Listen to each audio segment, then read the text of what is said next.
All right. Welcome everybody back to the 950 Club. And we have another exciting installment of our 950 interviews today. To get today, we have a new star, I would say, in the voice acting world. You can hear his voice on such hit shows like Solo Leveling, Kaiju Number Eight. He's part of the My Hero Academia world. He is everywhere, and he you could currently hear his voice on the hit show To Be Hero X. So joining us today, we have the up and coming Mauricio Ortiz-Segura. Mauricio, thanks for joining us today. Yeah, thank you so much for having me, man. It's a real pleasure. Oh man, the pleasure is all ours. Thank you. So the first question that we ask everybody, whether you're in the business or not, it's this is going to be a two-parter for you since you're in the business. One, what is your anime origin story? And two, what is your acting origin story? So, like, how I got into anime, or what I would do Yes. if I were an anime character? You know what? Both. Now, now that you say Oh, it, both. But oh we God. generally like, how did you get into anime? So how I got into anime is basically, how I got my. It's hard to explain without going into my whole like acting trajectory. Started in theater, went Okay. into film, and Mm-hmm. then film is hard to consistently book. And Mm-hmm. so is everything. I say that like anything is easy to consistently book. Um, but yeah, film was getting harder, and I was actually doing school at the time. So having time to go on sets, I was a lot more inflexible with my time, and I couldn't just go 12 hours to a set and spend all my time there as much as I'd love to. Um, and at the same time, I was trying to do voice acting Mm-hmm. because I grew up with the cartoons, I grew up with anime, I grew up with everything, video games, and I just love all of those worlds, and all those worlds are primarily voice acting. And Mm-hmm. so I got started online as as a more indie artist. I did a lot more indie projects. I did comic dubs. Um, I did original indie animations. I did some indie games, and then eventually, it was I think my first really like professional voice acting gig was an audio drama called Apollyon. Mm-hmm. Apollyon, you can still find it somewhere. It was really current when it was airing. Um, it has two seasons. It's about a pandemic that that like destroys the world basically, and they got to start living in Mm-hmm. space. But that was my first Mm-hmm. paid gig. That was $50 I got for voice acting, Mm-hmm. which is really cool. And so that just fueled the fire. I booked an Auntie Anne's Super Bowl product commercial, which is cool. Mm-hmm. And I was going to ask about that. I saw the research on that, and I was like, "Oh, he's his voice has been heard on the Super Bowl." I got to ask about that. oh wow, I can't believe you knew about that. Yeah, yeah. That was really cool. When I saw it airing, everyone was like, "Oh my god!" And I was like, "Yeah, I was geeking. That was really fun." Did you know Uh, it was like going to be ran during the Super Bowl when you booked it, or did it just happen I to don't show up remember. there? I remember it because the audition was called like Auntie Anne Nug Bowl, uh, Mm-hmm. and it was like a public. It wasn't public. It was on like a paid to play Right, website. right. But it wasn't like hidden or anything. Mm-hmm. So I had my suspicions. But when it played, it was really cool. I voiced a little pretzel bite called Joey Pepperoni. Um, and then eventually, I took some classes, I made connections, and eventually, a director was kind enough to bring me in for my first anime ever, and that was Dead Mount Death Play. That was my first anime, Mm-hmm. and my first role was the Grocer, which is a hilarious name because it's not really a Yeah. name; it's a title. So, Mm-hmm. But that was my first named role ever, and my first role to come back for season two or a core two or something. So Mm, yeah, that's how I got my start in anime. getting out the blocks hot. So, when did you become an anime fan? Oh man, I was an anime fan without even realizing it, really. I mean, I Mm, watched Pokemon growing up like crazy. I watched Beyblade, I watched Bakugan, I watched Dragon Ball Z, Dragon Ball Z Kai, Yu-Gi-Oh! I would watch all that and I'd be like, this is some cool cartoons, you know? mm. And I uh, had it, the same. I had the same story. yeah, yeah, we all Same just thought it story. was just normal cartoons. They were in English, Yeah, they dubbed them, so it really felt like it exactly. was a cartoon. Mm, It wasn't until I watched Sword Art Online that I was like, okay, this is the first mm, anime I watched, knowing it was an anime. And then looking back, I was like, oh, all of that was technically anime. mm, Um, but Sword Art Online was my very first like anime as an anime fan, I would say. Like recognizing myself as an anime fan. So yeah, it started when I was young. I got my brother into it. mm, I wanted everyone to be around my hyperfixations when I was a kid. So I was like, you gotta watch this with me. You got mm. to. Yeah, those were the good old days, man. I miss the days of like watching Dragon Ball and like going to Blockbuster and they would have like one Dragon Ball box set for the season, and Yeah. somebody always had it checked out. And so, like I kind of miss those days, man. You really had to search out for that stuff, and if you missed Yeah. it, you had to like wait for the marathon to go on. It's like, oh, okay, I finally caught up. So yeah, that like I love hearing people's like origins into it. 'Cause, for Yeah, me, yeah. I was into it like you said, like I just thought it was normal cartoons, and then like I kind of like fell out of it, and then I got back into it when I got a little older, and it's like you said, it's like I think I was definitely watching Dragon Ball Super, and like my brother and my buddy Josh, who does our wrestling podcast. Shout out to Josh. Um, they were both like, you gotta, you're watching Dragon Ball, you might as well watch Naruto too. And so the pandemic happened, and I'm like, all right, I'll watch it. And so my co-host Edwin and Jack, we all worked together at a bookstore, and I kept seeing people buy this manga, Attack on Titan. And I'm like, what is this? And I'm like, eh. And Jack's like, oh, it's pretty good, man. You should watch it. And I'm like, all right, I got a Hulu account. I'll just see if it's on there. It happened to be on there. And like those three kind of got me back into it. And I've like been pounded through anime ever since. So, and this like once I knew it was anime, I'm like, it like I can't even look at cartoons the same anymore. Yeah. Yeah. Mhm. You start to really notice differences between Yeah, anime and the Western cartoons for yeah, sure. There's different like absolutely. humor and like different like tropes and Hmm. everything. Absolutely. Different humors, different tropes. And the anime it's kind of written on a level where like everybody can enjoy it. Yeah. Like some of the Western cartoons is like, all right, this is for kids. Like I could try to find some enjoyment in it when you find the little subtle things that they're talking about, but there's just with anime, there was just some more nuance in the storytelling, and it wasn't. Yeah. They treated their audience like, all right, even if you're a kid and you're enjoying this, you could get into the depth of these stories and these characters and that sort of thing. Oh yeah.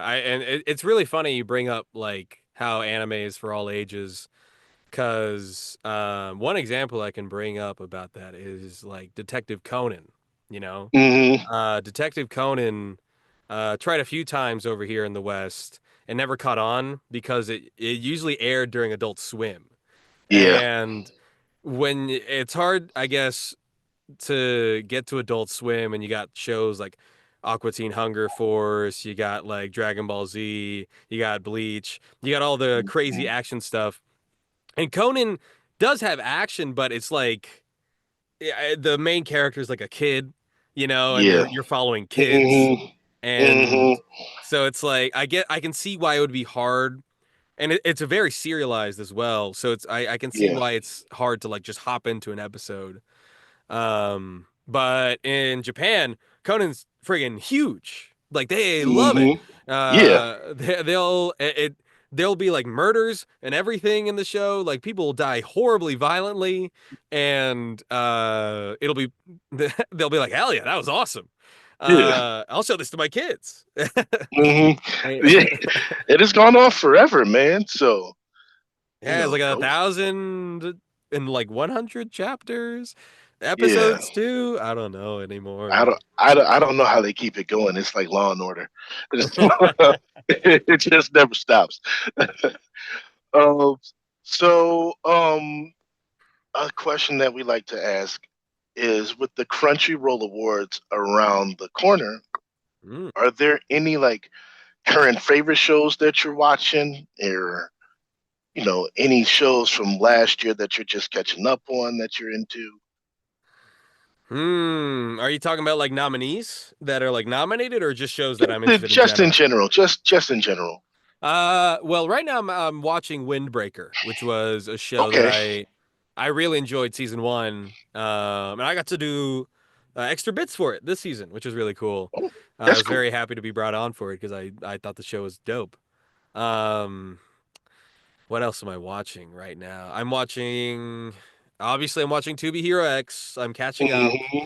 I don't know Hmm. any of the story anymore because I got my 4 episodes, and then uh, I'm in the dark now forever right. until I come back. Hopefully, there's always the hope. I'm Oh, sure he does. he's got to come back. He's got to come Yeah, back. I'm watching Witch Watch as well. That one's a cute Uh huh. one. Uh, Yes. and I'm always trying to stay up to date with One Piece. One Piece is Yeah. my personal goat of shows. I know the fight is always Dragon Ball, One Piece, Bleach, Naruto. For Mm-hmm. me, it's One Piece. I don't know why I got so attached to it, but it just is. Uh, but yeah, I think right now, currently, just Windbreaker and Witch Watch. Hmm. And I'm trying to go back and watch some of the classics that I haven't seen Uh huh. yet for whatever reason. I'm watching Gurren Lagann for the first time. Okay. So I'm really looking forward to it because it's been pretty funny, pretty fun and funny at the same time so far.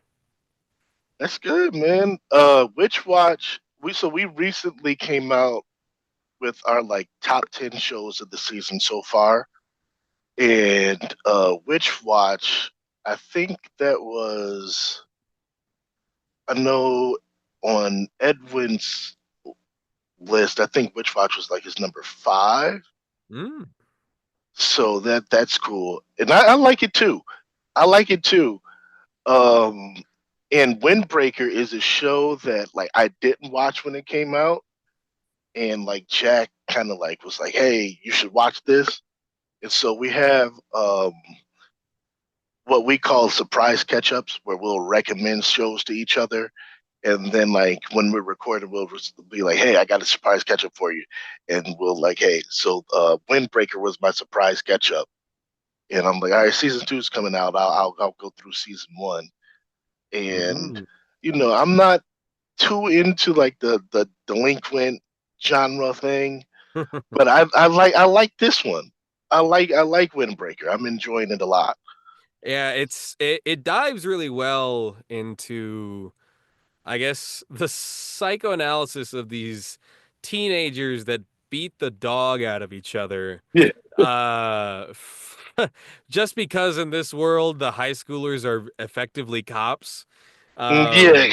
And it makes no sense, but it's really fun to be like, yeah, these kids would go kind of bonkers if they had to Mhm. be the police of their towns and there were other police factions that kind of sucked, and so you had to fight them in a gang war.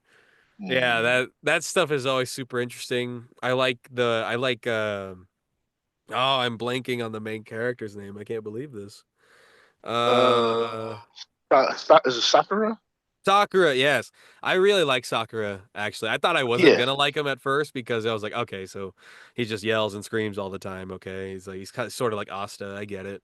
Uh, yeah, but no, he's got a lot more depth, thankfully. yeah. He So does. I'm He excited does. to see him develop more. So we finally saw him Mm. crack a giggle, and Yeah, that was a big whoa. a big cool moment. Yeah. And to see him like learn to embrace the crew and no, it's not. Oh, I'm gonna be the strongest to prove it. And he's learning. Yeah. And somebody that's kind of been a loner like that to kind of embrace people and learn to kind of be vulnerable like that. It's like, okay, I could get into this. Yeah, Yeah. it's like a different version of the I'm gonna be the strongest, because Right. there's different types of strength. There's of course like you could be the Exactly. biggest dude on the playground, but the dude who has like 20 guys around him is eventually gonna kick your butt. Yeah. Yeah, absolutely. And I love that aspect of it because I'm a small guy. I'm all like, oh yeah, you're the big tough guy. Oh, okay. Okay, so this is a question that I love to ask. Now that you are in the voice acting business, are you still able to enjoy anime as a fan? Or like Oh, sometimes do you end up watching it and like are you too busy like critiquing and or I would have done this or that sort of thing where you kind of lose a little bit of the fandom to it? that is a great question. Geez, yeah, I feel like you do lose a bit of the love that you get just as a casual fan, Hmm. which is not something I think many people might say. For me, I can say that because if there was a show I really wanted to get into, I might not watch it because I'm like, I'm still kind of bummed out I didn't get in it, Hmm. and that, yeah, I don't know what that says about me, uh, um, but I guess I'm sort of a competitive person, so Hmm. I'm always happy for all of my colleagues when they book roles. But if one gets snagged, that I was like, I kind of wanted that Hmm. one. I get a little bummed out about it. Um, but at the same time, it's that competitiveness for me that keeps me going, that keeps me wanting Hmm. to keep auditioning and keep trying to book work and book awesome roles that I and worlds that I want to be a part of. Um, but I can still enjoy some shows. If it was Hmm. a show I knew I had like zero chance of being in, and a show I never think I'm gonna get into, like Hmm. as a actor, then I'm like, yeah, I'll watch it. Just because I think it's a lot easier to put myself in a fan's perspective like that because I have no ball in the game, I've Right. got nothing that I'm emotionally tied to or a character I'm emotionally tied to. I can enjoy the project itself as a standalone thing that I'm not attached to personally. Um, unless I become a fan of the source material, then I just like Mm. the show. That's why I kind of like Windbreaker, because I'm not casting it. So I get to just watch everything unfold and I'm like, Mm. oh, there's him, there's Sakura, there's Mm. Olympia, there's all these guys. Um and I got to do that for Fire Force too.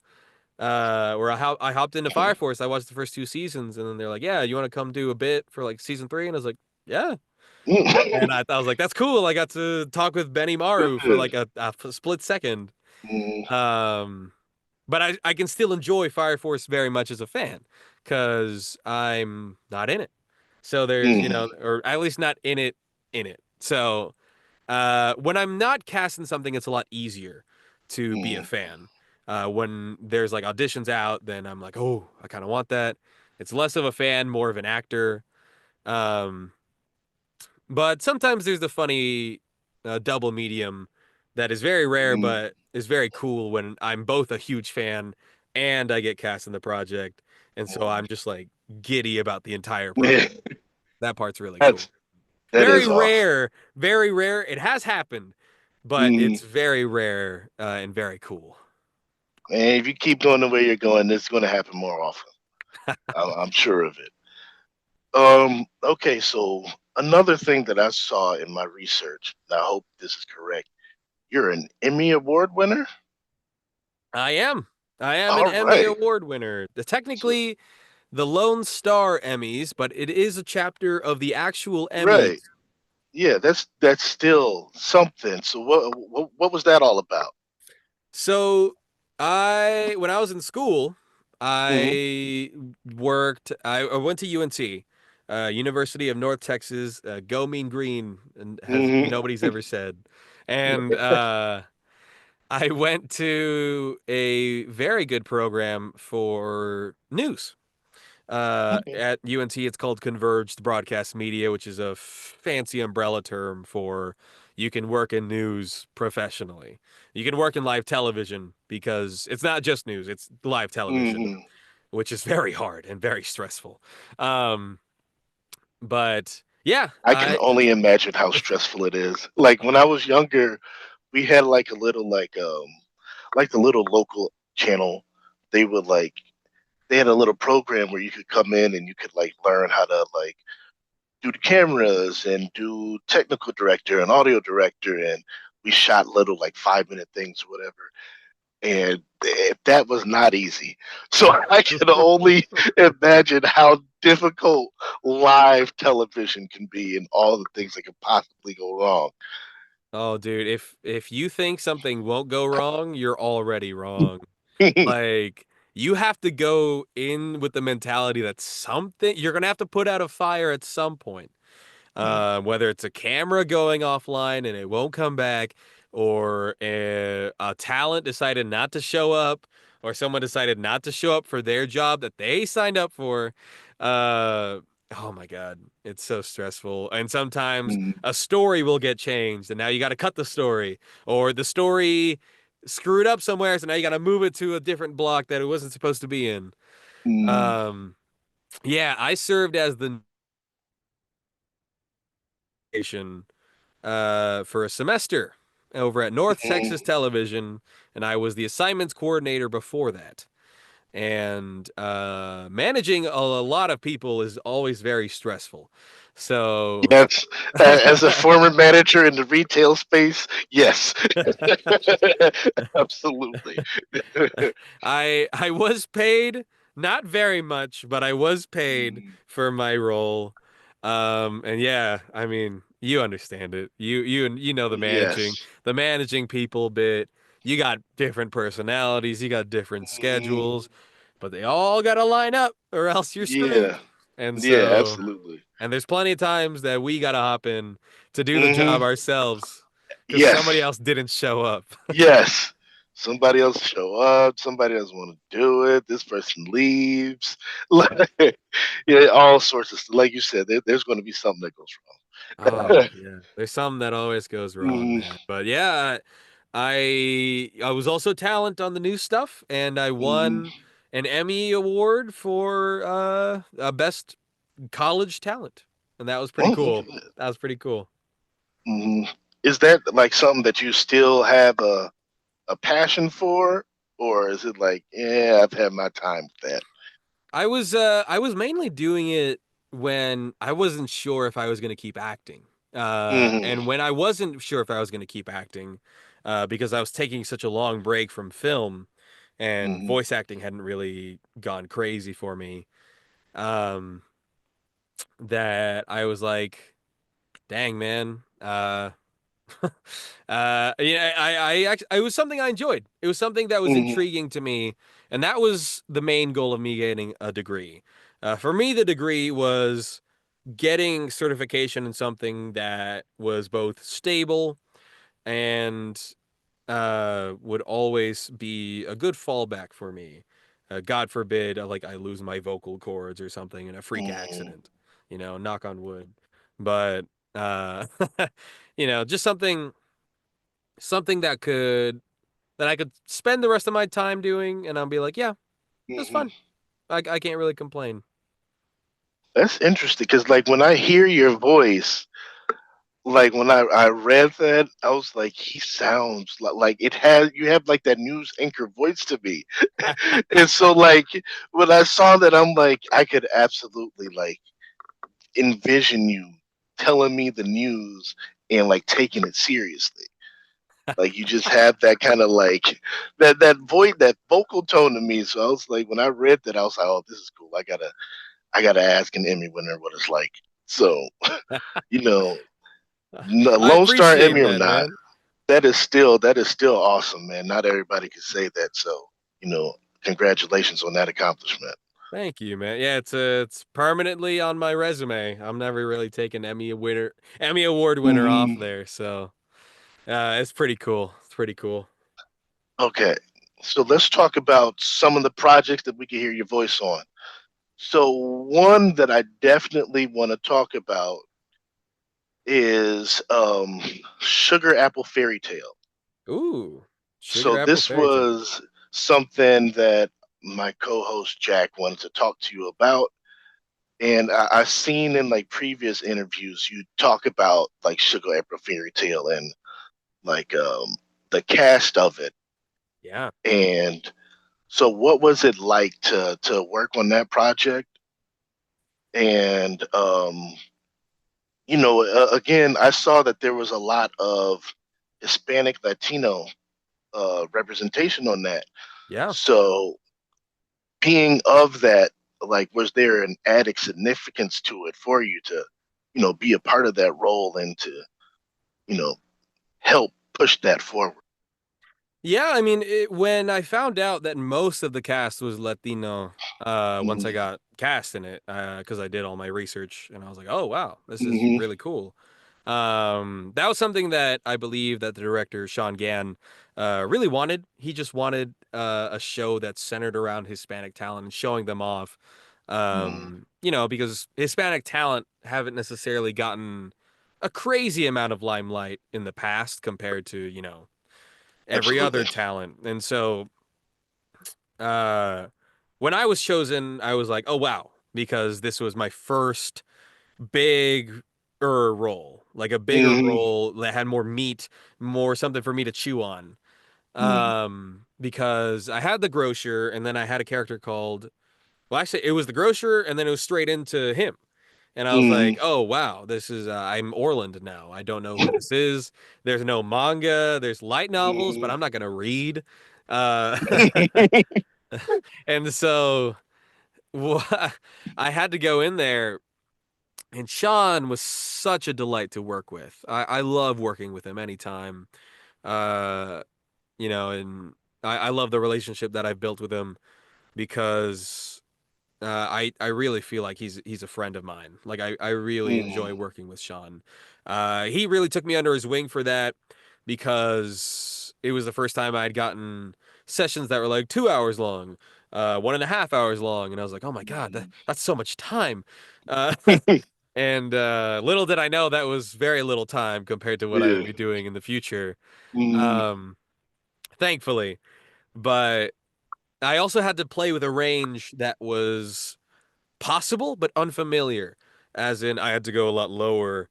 I had to Mm-hmm. be a lot more stoic, and that was something I hadn't really gotten to play around with, was being stoic and being a lower range, and getting to having to stray away from stoic at times too emotional.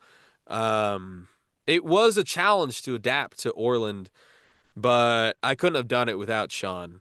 And so Mm-hmm. I'm really, really grateful for that opportunity and to be surrounded by so much talent like Celeste Perez, Ivan Jasso, um, Ryan Negron, and so many, many more Latino talent that were present in that cast. I'm really happy that Latinos got a chance to just have a show like that, and maybe in the future we'll get an anime dub cast that is, mainly black cast, mainly Mm-hmm. Asian cast, which a lot of LA dubs are mainly Asian cast, which are pretty cool. Mm-hmm. Because it's giving a lot of limelight to a lot of minorities that maybe haven't gotten the chance Right. to shine like that.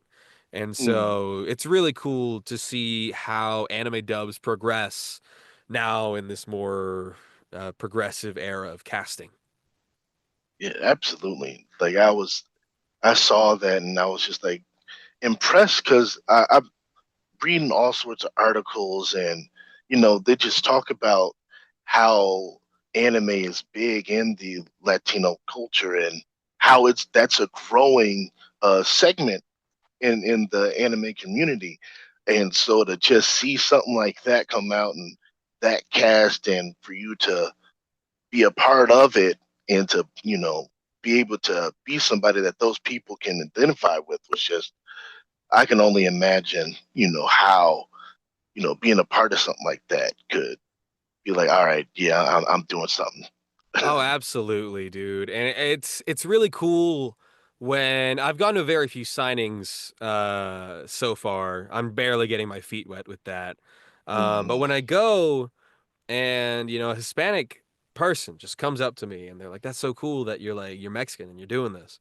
And I'm Mm-hmm. like, "Yeah, dude. I'm doing it for me. I'm doing it for to show that, Latinos got plenty of talent to show as well." And I always get filled with such like pride because I lived a Mm-hmm. lot of my life in Mexico as well. Um, just Okay. yeah, and like every year I'd go like at least like 2 months out of the year to just go live in Mexico with my family. And so that I mean that is such an invaluable memory for me. And when I can bring those memories into my acting and I can relate with other people Mm-hmm. over here that are also Latino, Hispanic, everything in between, it's so cool and so fulfilling to me. Oh, that's good, man. I'm glad that you were able to have that experience. And, hopefully we'll see more of that moving forward. You Me too. Me too. But know. there's still a lot of Absolutely. work that can happen. Yes.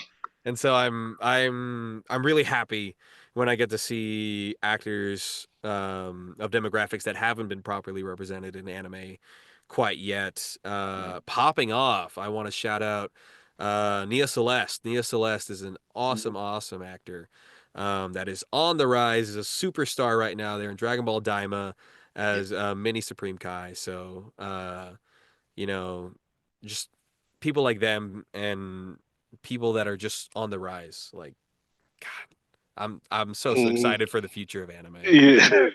That's great, man. We want you to be excited. Um. Okay, so I'm going to dive into this because you will officially be the third person that we've had on this show that's part of the main cast. So, how was it to work on True Beauty? So, we've True had Rebecca Beauty. on the show, we have Rochelle on the show, and it just turns out that we're getting the whole main cast together. It's like a mini True Beauty reunion here. Yeah, So, you gotta how was it like to work on that? you gotta pull Eduardo Villasol and Maganda Marie next. So you get five for See, five. see, we got to do it. We're gonna do it. We're gonna work on it. True Beauty was really cool.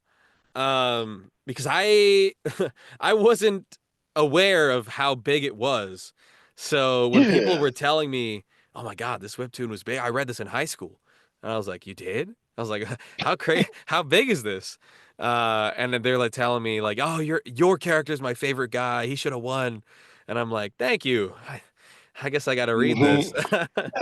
And so it was really cool getting to hop into a series that was pretty well known. Hmm. Um, I don't think that was the first time that happened for me. Because it was True Beauty and then it was My Hero. So Yeah. I was like, okay, I went from popular to very popular Hmm. brands, which is really cool.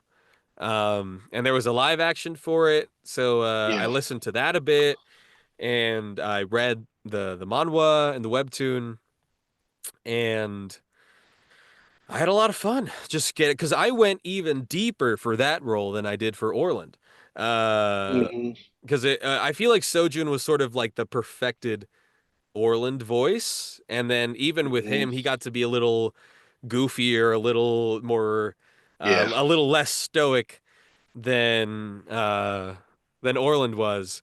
And so he was a lot of fun. The lip flaps at times were a tad janky, but we actually fixed a ton of the lip flaps. Really? Yes, because if you watch it in the Korean, um, there will be some moments where they'll just keep talking, and then his mouth will stop Mm, moving, and then yeah. we had to be like, what do we do there? There's so many words that don't fit. And so we cut words to where it makes sense. And then we're like, no, no, no, no, no. Like I make a sound because it Yeah. makes more sense than hearing him say 10 more words and his mouth isn't moving. Mm, Um, there were a lot of moments like that on the show. yeah. But I think I got a much greater relationship with Emily Fajardo, the director, on that. As a result, thankfully, which is probably why Mm, she trusted me with To Be Hero X, because To Be Hero X's lip flaps are hard to match because they're 3D. And because yeah. they're 3D, you don't have the leeway that 2D has. Um, so I think our work on True Beauty together uh, trauma bonded us with the lip flaps. And now she knows I can match any lip flap on planet Earth, and it'll be good. I promise. But other than that, I really like True Beauty. I think it's interesting what the Mhm. twists they're doing, the changes they're making to the story. I want to see how they Yeah. pay off because they introduced a lot of plot points a lot earlier. Mm, Um, and this just skipped past a couple other plot points, but there's a season 2 on the way. So we'll see. good. That's good because I'm like, oh, season one ended so fast. And I really enjoyed that show. I wasn't expecting to enjoy it as much, but like you said, I didn't realize it was as big as it was. Yeah. I was I was just kind of like, yeah. When a new season comes out, I try to find stuff on different streamers and different genres and just kind of pick and choose and go from there. And I was like, yeah, True Beauty. and and I was like watching. I was like, this is actually pretty good. And I just kind of I really enjoyed it. The bullying in that was crazy. So I Yeah, was like, the bullying they is crazy. they know how to bully in K dramas for sure. Yeah, it was just I really Bullies are out here enjoyed. just committing crimes sometimes, man. Right, that was funny. So all right, interesting question. So like after like having to deal with the lip flaps on that and kind of your background with the news and everything, do you have a desire to kind of go behind the boards a little bit? I would never say no to that. I've always been interested in like directing and not so much Mm, producing. I've done the producing. I've done producing on television before, and it's stressful. Um, so I would do that maybe a little. I would be less excited to produce, but directing is always something that I've always been pretty passionate about.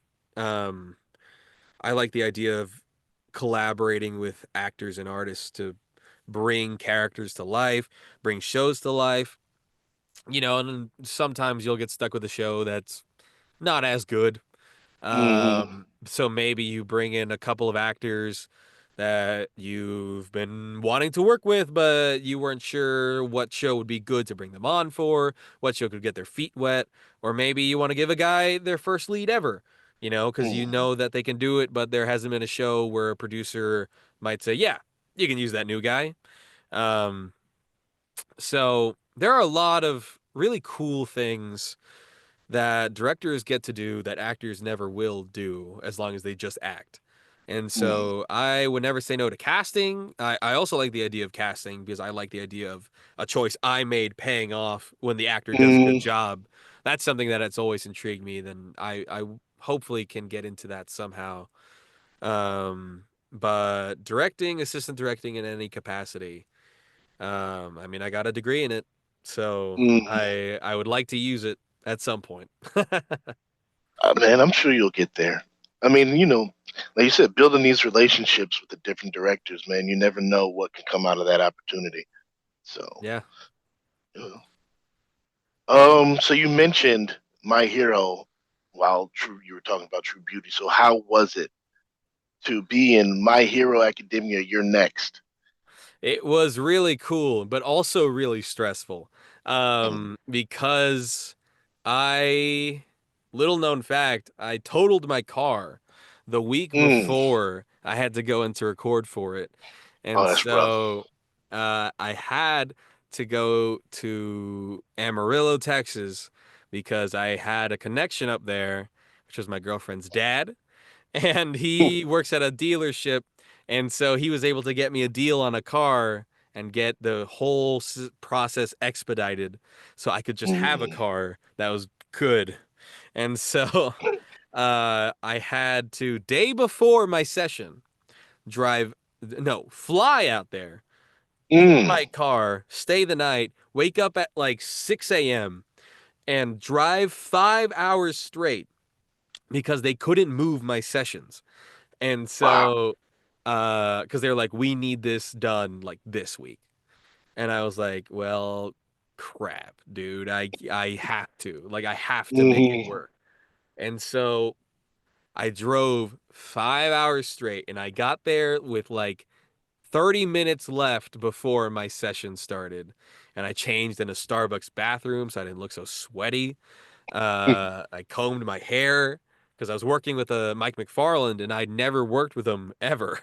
And so Mm, I was super nervous to work with him because I just didn't know what he was like.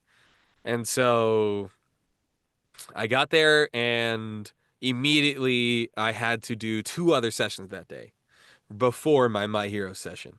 I had to do mm. True Beauty episode one and I had to do Walla for another show. Oh, wow. And I had to do a 3 hour session for My Hero Academia right after. And as soon as I was done, and luckily episode one for True Beauty was like a 15-minute session because Sojun said like Mm. one thing.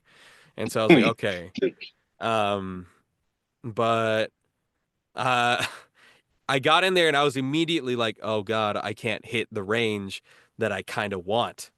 So I had to Mm. like, because I was so tired. So I had to Right. like fix myself. I had to basically get into a comfort zone and find a voice that I could maintain, but was also somewhat what I had imagined in my head beforehand. And so we got there, and it was the final product. It was what aired internationally, and Mm. it was really really cool. It was like a once in a lifetime experience.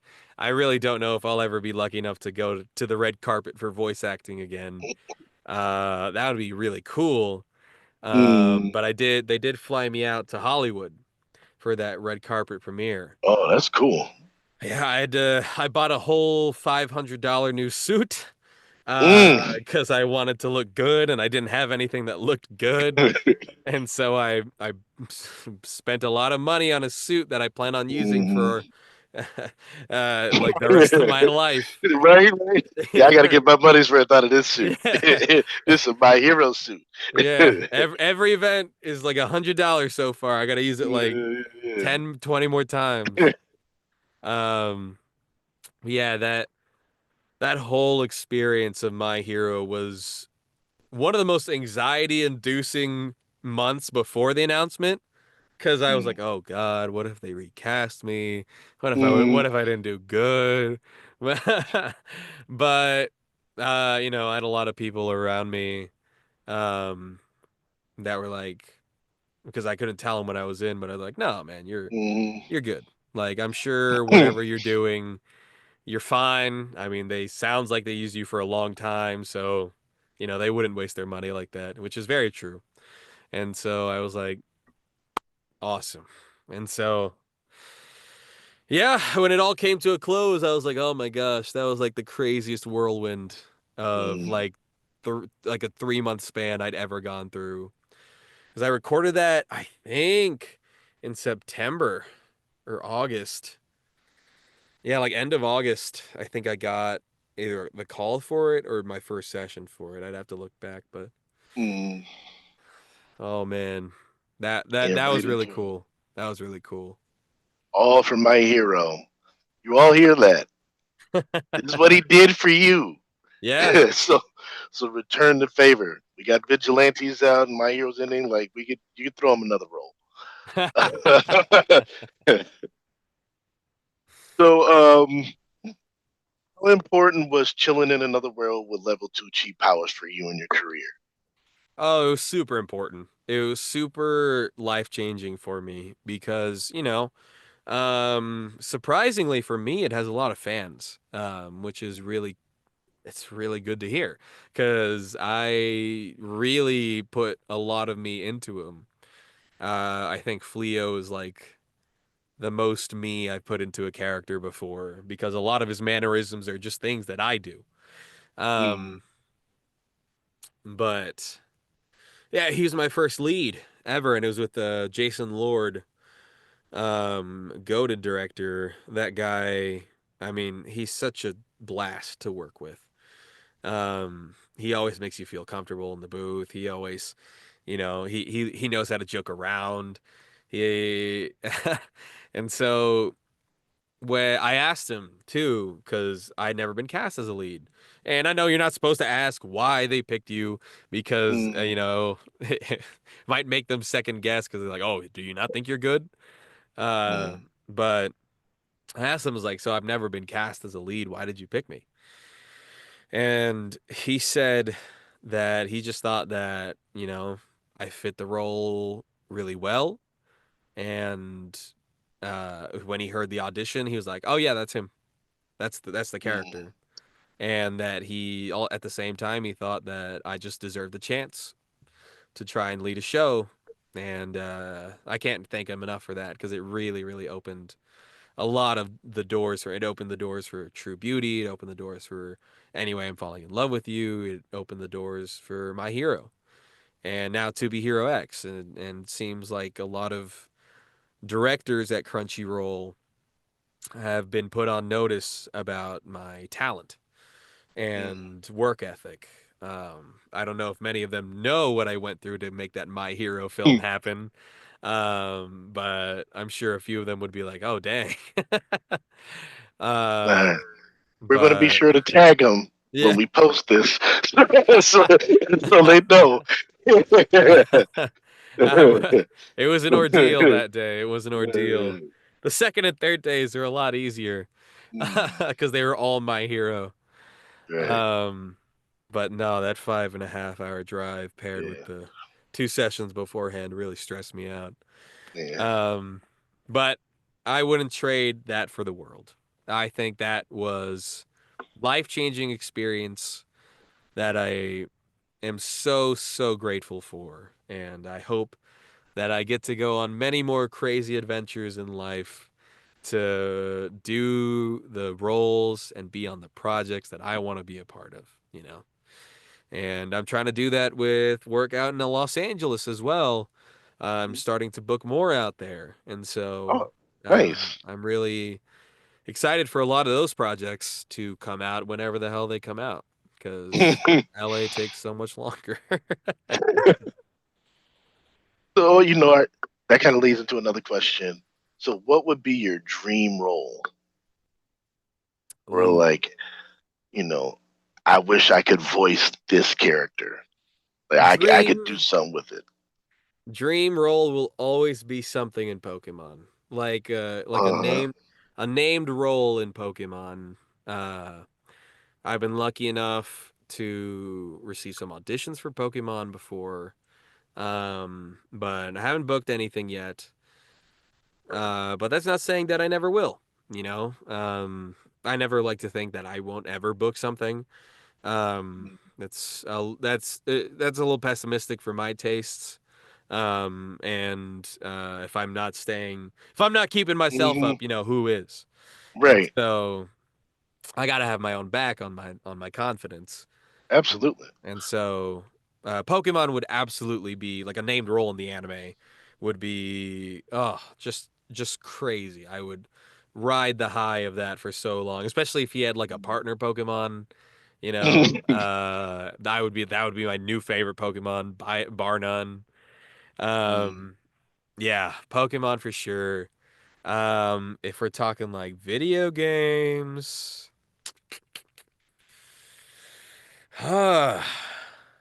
I don't know. I don't know. What are some games? I mean, character in Marvel Rivals, League of Legends, Okay. anything in a game that I've been playing for a hot minute. Yeah. Though, if anything happened with like a game that I maybe dropped and I got cast in it, I'd have to hmm pick it right back up Pick it instantly. back up. Yeah, I'm back in it. yeah, Yeah. exactly. So I maybe another video game dream role would be just a game that I've played, like a Persona. Persona would definitely Okay. be a video game franchise that I would love to be in. But we'll see if that ever happens, because those are few and far between. So Yeah, they'll pump out and they'll be like, "Oh, it's a new one," and it's like, "No, we just kind of updated it a little bit, yeah, threw a new character in there, there's one new person in there. right? Here's a Like, remake. it's still fine." Yeah, Yeah, that's kind of like the GTA of that world. yeah. It's like the GTA of Yeah, JRPGs. yeah, for sure. So when you talked about like having to keep yourself up and not be pessimistic, so hearing from different voice actors, it could be very. You're going to hear a lot of no's or a lot of nothings, So how important is it for you to have that support system behind you and that mindset that you need to keep moving forward and booking roles? Because I know you said earlier how the on camera stuff was kind of slowing up, but you know the voice acting Yeah. stuff seems to be coming a little faster. So how important is it to have that community behind you and to have your own like personal mindset of what I can't count myself out. If I didn't get this, it wasn't for me. There's something else out there that's bigger and better. Man, it is so important. It is so, so, so important. And there are a lot of actors that get into this because it's fun, Mm, because it's really cool to see yourself in a project that's immediately on streaming, or it's really cool to see your voice come out of a character that took a lot of time to make.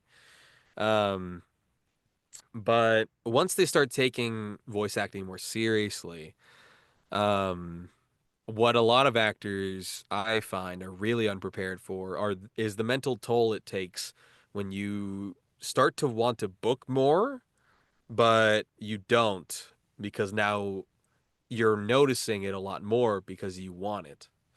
mm, Um, and of course you want it when you're just doing it like maybe as a hobby.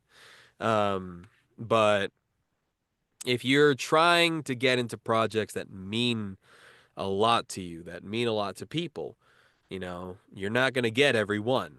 I've been through that many times where I've auditioned for projects I really wanted to be a part of. I really, really, really wanted to be a part of, and I didn't get it.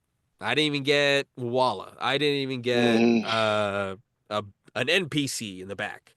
Um, and so, and that's really rough. It can be tough to come to terms with, and sometimes you might start questioning your talent. Sometimes you might start questioning, oh man, am I even good anymore?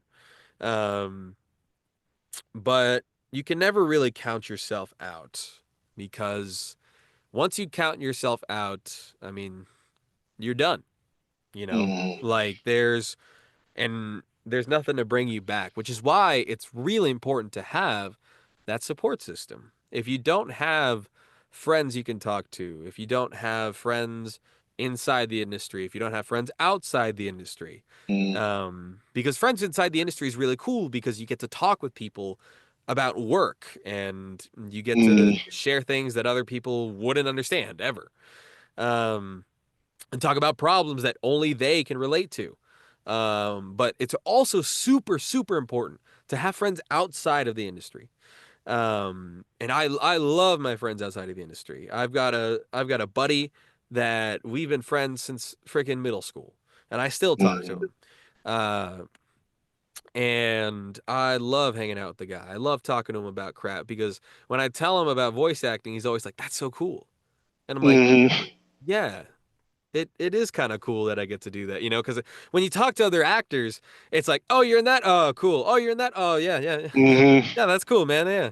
But when you're like when you talk to an outsider looking in, uh, they it seems a lot cooler what you're doing, and you tend to forget that when maybe you don't book a role in a month or two, or if you feel like you didn't do a good job in a session or anything. And so it's always really important to have a support group around you that meshes well with how you need support Hmm. and uh, how it can help your mental stay in the right place so that that ambition doesn't burn out, so that fire doesn't burn out. Um, I got to thank my partner and girlfriend, Lexi. She is a huge rock that I lean on all the time for acting because there's so many times where I'm like, "Yo, man, I don't think I'm getting this. I think I'm cooked," and she'll be like, "No, like it's fine. It's fine to not get everything. It's fine to want something and not get it. Uh, Hmm. and it's fine to have that ambition, have that fire. It's good to have confidence. It's good to have everything. And she really keeps me going a lot of the times when things get rough. And so I can't thank her enough for being with me. And we've been together 3 years now. And so Oh. she's not a voice actor, Hmm. but she does like doing stuff in the entertainment industry. So she understands a little bit of what's going on, but she's not from the actor perspective. So she can help Okay. me as an outsider looking in more from the directorial, more from Okay. just not an actor's perspective, which is very helpful for me. That's good. Shout out to Lexi. The support systems. That's one thing that I've heard from a lot of voice actors is like as competitive as it is, like the bonds that you could kind of form in it, like people are tend to be so supportive. Once you find those people, because like you're all going through this same thing, and like you said, the mental fortitude that it takes to just be in the dark a lot of times. Hmm. And you could not book something for a while, and then next thing you know, you got TrueBeauty, you got My Hero, you got these things just popping out. So it could be feast or famine, but Yeah, I mean you that's what happened to me. There was a time when I didn't get called in for like I didn't get called in for maybe 2 months. know. And I was like, wow, this sucks. I feel like I'm not a good actor right now. And that sort of mental once you experience it for the first time, it's a lot easier to deal with because you expect it. You're not like, okay, I well, oh no, I'm screwed. But it was after that dry spell um, that I booked chilling in another world. And so, you know, sometimes uh, a drought has to happen before you can have rain. And so, Amen. yeah, so it's a like that a lot in acting. And Mhm. so, if I had to give anyone like any tips, it would be like just try and dive into as many different aspects of acting as you can. If your VO is slowing down, try film. If film's slowing down, try audiobooks. If audiobooks not working, try commercial. If not, try video games. If not, try applying to Mhm. studios, try applying to agencies. Just keeping your mind busy. Try and do new demos. And if you don't have money for $1,000 demo, then look for a cheaper alternative and try and get a setup that is better for remote recording. Mhm. Like because I got my remote set up first because I thought I was going to be a Okay. remote actor for so long, And then Crunchyroll happened, and then now I'm not so much a remote actor, Mm, but I still do remote work. right. I did a remote session right before this. Oh, look at that. Yeah, That's cool. for a video game out in LA. And so, like, it preparing for other things can lead to you already being prepared for situations you might not have been prepared for if you hadn't prepared in the past. Um, what what is something my old football coach used to say? Prior proper planning prevents piss poor performance. Yeah, Yeah, the peas. yeah, the P's. We've all got that one. I think every coach across every sport Yep, has, yep. has said that. So, oh, definitely. What position did you play in football? Oh man, I was a bigger kid, so I played D Mm, line. I should not have been you playing D lied. line. I went, I went to get, I went against the huge, like 6'5", like 300-pound O lineman in high Mm. school, and I was like, I don't want to play this sport anymore. I think I'm done. Yeah, I'll go into acting. Yeah, that's basically what happened. I quit football, tried basketball. Everyone was way Uh, taller than me, so I was like, yeah, I think I'm gonna quit sports. And then I found mm, theater, and that's how I got into mm. everything.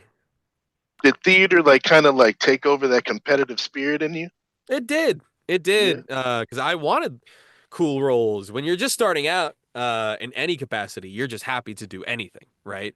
But once you Mm. get more ingrained in the community, in with the directors, you start being like, okay, I'm kind of hungry. Yeah. I want something to chew. Have something with some meat on a bone. Mm, I gotta chew on a good meaty roll right now. Um, and I did get some of those opportunities in high school because I had a director that really believed in me, and that's been a really really cool, I think, aspect of my story as an actor that I don't know if a lot of actors can relate to. I hear a lot of stories about directors not liking certain actors for whatever superficial reason. And, that really discourages people. Some people get discouraged and they drop acting altogether. Some people get fire lit under their ass and they want to prove them wrong, you know? And I've been really lucky with having directors that believe in me, and if they didn't believe in me then, they believe in me later. So, proving people right and proving people wrong. mm, That is a big name in the game, and that was a big name in the game for me that I learned in theater. Like I want to keep proving my theater director right. I want to keep proving mm, these Crunchyroll directors right. I want to keep proving, someone who didn't think I was good before. I want them to think that I'm good now. You know, uh, and that's how a lot of the industry goes, and I mm. get that a lot. I get that fire a lot from playing sports a lot when I was a kid. I get that. Um, a couple more quick ones. I'm not gonna keep you too long because you just kind of answered one question. Because my next question was gonna be like, what advice would you give to people that's interested in getting into voice acting? And you just knocked that right out the park. I think we got a rapport going on here. So let's get to the question of the hour. To be Hero X, mm. what was it like to get cast as in the role of Nice, and like how did you prepare for that role? Huge surprise for me. I didn't expect it. I didn't know what the show was. Mm, I never heard of it. I got the email for it because it was an autocast. So I was cast because Emily I think she was given very little time. And mhm, so she was like, who fits this voice I'm hearing in my head? Who fits the Mandarin? Who fits the Japanese? And how can I, make that happen? I don't know how much time she had. Supposedly, she had all 10 of them ready to go if they really needed to just cast somebody. Even if they hadn't recorded yet, they just needed names. She had them. mhm. Um, but luckily for me, um, she needed to cast them right away. And I think I was just the first name that popped in her head. which is very flattering for me, because I love working with Emily. I love working with her. Mm, She's such a joy, so collaborative. She lets your creative freedom fly in the booth. I'll make a choice, and then she'll bring her own choice, and then we'll mix the choices together, and it'll be perfect. And working with her is such a blast. I can't ever work with her enough. I always want to work with her. Um, but I was so surprised by how much I ended up loving working on To Be Hero X. Lin Ling is mm, quickly, if not my most favorite character I've ever done, he's at least in the top two mm, because is he is so much of me in there, and also just a character that I've been waiting to get to show off for a while, mm, it's he's very much just my natural voice. Um but taken to so many different extremes. He's sad, he's mm, expressive, he's explosive, he's comedic, he's angry, he's an action hero, and all of those are just things that I've wanted to show off with my voice for so long. And mm, to do it on a show I never expected to be cast in, a show I didn't know existed. mm, And for a character I didn't know existed, because when I saw the name, uh, I didn't know who that was. I looked up To Be Hero mm, X, and I said, I don't see Lin Ling on here, so I don't know who this yeah. is. And so, uh, yeah, I think I came down to like three guesses because I couldn't Mm, read. I can't read Mandarin, so yeah. I went up to her and I was like, "Okay, so who am I?" And she's like, "You're that one." I was like, "Oh, okay, cool, cool." I was the white-haired one, Mm, which there are four of. right. So A I very popular hair color. yeah, it was Mm, really funny because Lee Hao Lin, the director, mm, one of the questions somebody asked him is like, "Why is there so many white-haired characters?" And he's like, "I don't know, it kind of looks good." But I also didn't mean to make that happen. It mm, just turned out that way. But now, spoilers, Lin Ling doesn't have white hair anymore. right. He looks Mm, much more unique compared to everybody else. He looks more common, which is mm, thus his name, yeah. the commoner. Yeah. That it's such an interesting concept of the whole hero thing and story. And he becomes such a likable character. So I thought you played that role really well. Like, how was it to do the voices for those fight scenes? Because those got a little Ooh. intense. So, like, was that like taxing? Was it like a bit of a challenge, or? Oh yeah, it was Mm, taxing. Any action scene ever is mm, taxing. Um, doesn't matter how trained you are. You'll always leave being like, I need some water. mm, And so it was very taxing for me because I sort of went a more feral route. Especially in the beginning, the battles weren't too taxing. right. The big, like episode one, he had the big to be a hero moment, which was Hmm. so cool. Yeah. That's been like a bucket list moment of get a action scene with my voice and reverb. Hmm. Um, uh, but that one wasn't as taxing. We tried a bit of the different to be a hero shouts, but episode four was pretty taxing because I went of a more feral route with his voice. He started getting more angry, more gritty.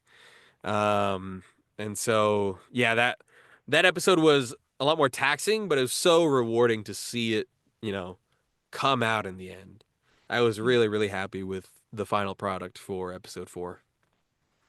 That was an explosive episode. You did a tremendous job on that because, like you said, it definitely pushed to another level, and like every episode is was kind of like solo leveling because there was always just this like cliffhanger. It was like right there. It is like what more? But so last couple questions, and then we'll get you up out of here. Um, so now we are officially placing you in the 950 Club Recording Booth of Fame. We're giving you the Golden Mike Award, and with this award, in any Hall of Fame, you got to have something that we got to put in there. So, what would be your like the vocal performance that you're like, this is what I this is it. This is in that recording booth of fame.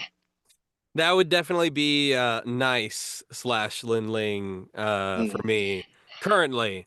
Um, I don't know if that'll change in the future. I'll have to be really, really surprised by a role for that to be the case.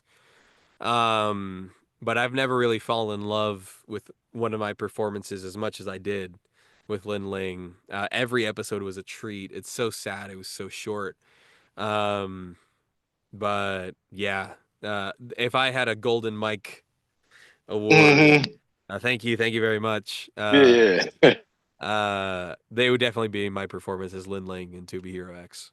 hmm All right. So one more would be um we ask this to everybody after we're done. If you could suggest anybody, if you can name anybody that you would like for us to interview next, who would it be? Uh, But the caveat is, you got to put in the good word for us. You got to put in the good word for us. we'll definitely go and interview Ben Stegmeyer. Ben Stegmeyer Okay. is another actor on the rise. Actor quickly on the rise. They are a talent and a half. I recommend them. I recommend Devon Oliver. Devon Oliver is another talent. He's in. You can hear him in Blue Lock. You can hear him in One Piece. Mm, That dude is also on the rise. He's making his name out there in LA. So be on the lookout for him. And uh, yeah, if you haven't, snag Ryan Negron as well. mm. That'd be another Sugar Apple Fairy Tale guy right there. So, and my hero too. This, that's the So, second time we've heard that name. yeah, So you're on the clock. Ben, Ryan, Devon, you're all on the clock. You heard it. that's We're right. coming. That's right. We're coming for you. So before we get out of here, um, are there any like projects you want to plug? You can plug your socials. Now is your time to put yourself over. I mean, you can catch me on all my socials. I've got Twitter at Mau Ortiz-Segura. No dashes, no spaces. You can Mm-hmm. catch me on Twitter as that. If you want to be on Instagram or TikTok, and you just put a period in between Mau and Ortiz-Segura, and you find me. And for projects, please check out To Be Hero X if you haven't yet. I can't recommend it enough. And Easel's arc is about to come to a close on Saturday. Mm-hmm. I don't know when this will go live. So this his final arc comes out Let's see. May 17th. So check out To Be Hero X right now because right after is a brand new protagonist called Lucky Cyan, Mm-hmm. and they are very very cool as well. And the actress that is playing Lucky Cyan is a talent and a half. So please check out To Be Hero X if you haven't yet. Go check it out. Yeah, definitely check that out because that's my number two right now. I think it's Edwin's number two. It's in Jack's top five. Friend of the show Alberto is in his top five. It's in all of our top fives. If it's not one, it's two. So definitely go check out To Be Hero X. Check out Mauricio and all that he's done. And thank you again, Mauricio. I had a blast. You're always welcome back here if you ever want to plug another project or you have more to say to us. We'll always be happy to have you back, brother. Awesome. Thank you so much, man. Have a good rest of your day. Thank you. Take it easy. You too.